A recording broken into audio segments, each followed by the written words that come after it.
feel like you're working harder every year, but somehow your bank account did not get the memo? Groceries are up, rent or HOA is up, childcare is up, and yet on paper, your salary looks fine. If that sounds familiar, you're not crazy. You're just living in an economy where the cost of living has been running ahead of a lot of people's real wages. Today, I'm going to show you a simple 3-bucket investment framework: liquidity, income, and growth. You can use this to stop falling behind and start catching up, even in this environment. Let's start with the problem we're all feeling, but not everyone can explain. First, let's put some language around what you are experiencing. When people talk about inflation, they're usually talking about how fast prices are rising: food, rent, utilities, services. When we talk about real wages, we are asking, after adjusting for those higher prices, is your income actually growing or shrinking? Here's a simple example. If your salary went up 3% this year, but your core expenses, housing, transportation, and childcare went up 5%, your real income went down. You can be working more, earning more, and still be able to afford less. Think about your budget in 3 categories: fixed costs, like rent or mortgage, utilities, insurance, and childcare; variable lifestyle costs, eating out, travel, subscriptions, and impulse buys; and finally, long-term goals like retirement savings, kids' college, and big-ticket plans. Most households attack the problem by trying to trim the variable stuff. Cancel a subscription, eat out less. That can help, but it has a ceiling. The other lever is making sure your savings are working hard enough to keep up with and ideally outrun that rising cost of living. And that's where the 3-bucket framework comes in. Think of your investment as 3 buckets, each with a different job. This is not about picking hot stocks. It's about matching your money to your time horizon and the role it needs to play. Bucket 1 is liquidity. Its job to simply protect you from having to sell long-term investments at the worst possible time. This is your emergency fund and your short-term goals over the next 0 to 2 years. Typical tools here are high-yield savings account, money market funds, and short-term CDs or short-duration bond funds. This is not where you chase the highest return. This is the money that covers the car repair, the surprise medical bill, or the job gap. So you're not panic selling your long-term portfolio at a 20% drawdown. The common rule of thumb is 3 to 6 months of core expenses. More if your income is volatile or you're self-employed. If you want to beat the cost of living squeeze, you need to survive the random shocks without destroying your long-term plan. So bucket 1 is your shock absorber. Bucket 2 is your income. This is where you fight the cost of living squeeze over the next 3 to 10 years. Its job is to generate a stream of cash flows,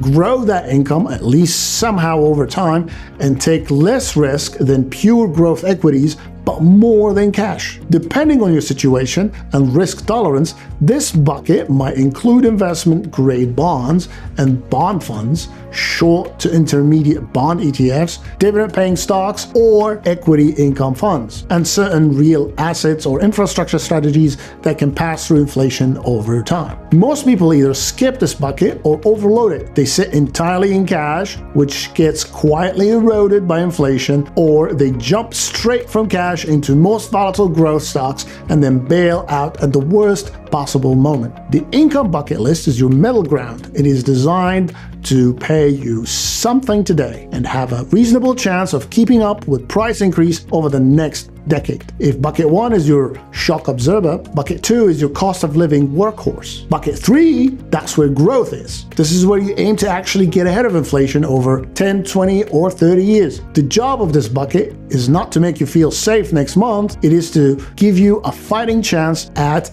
a retirement that isn't 100% dependent on wage, income, and big picture goals like financial independence or leaving something for your kids. Typical tools here include broad equity index funds, both US and international, diversified stock portfolios, and select growth themes, AI, technology, healthcare, or other sectors you believe in, sized appropriately so they do not dominate your future. This is also the bucket where volatility lives. If you want long-term return that beat inflation by several percentage points, you have to be willing to stomach short-term pain. One way to think about it is this. If you underinvest in growth, you risk waking up 20 years from now and finding that the cost of living has outrun your savings. If you overinvest in growth without liquidity or income buffer, you risk being forced out at exactly the wrong time. So your goal is not to go all in or opt out. Your goal is to size the growth bucket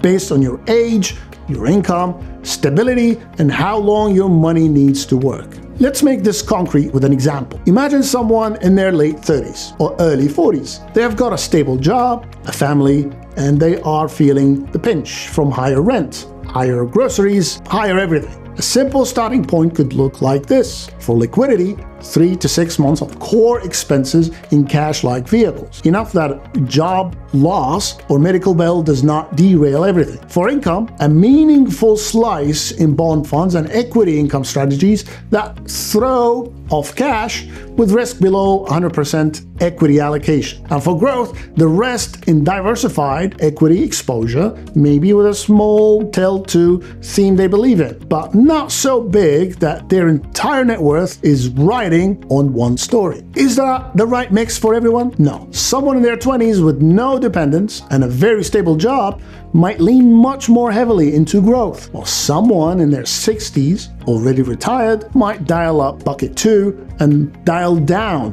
bucket 3. The key is that you are not just randomly buying investments. You are assigning jobs to your dollars. Some dollars protect you, some dollars pay you, and some dollars grow for your future. And you can adjust those percentages over time as your life and the economy changes. Cost of living is not a macro concept. It is your grocery bill, your rent, and your kids' school fees. If you do not have framework, it's easy to feel like the treadmill just keeps speeding up while someone else controls the speed. But with a simple 3-bucket structure, liquidity, income, and growth, you at least know what each dollar is supposed to be doing, and you can check whether your money is working as hard as you are. If you're tired of hot takes and want markets with actual math, hit subscribe and let the algorithm know you prefer facts over vibe. And I will see you in the next video.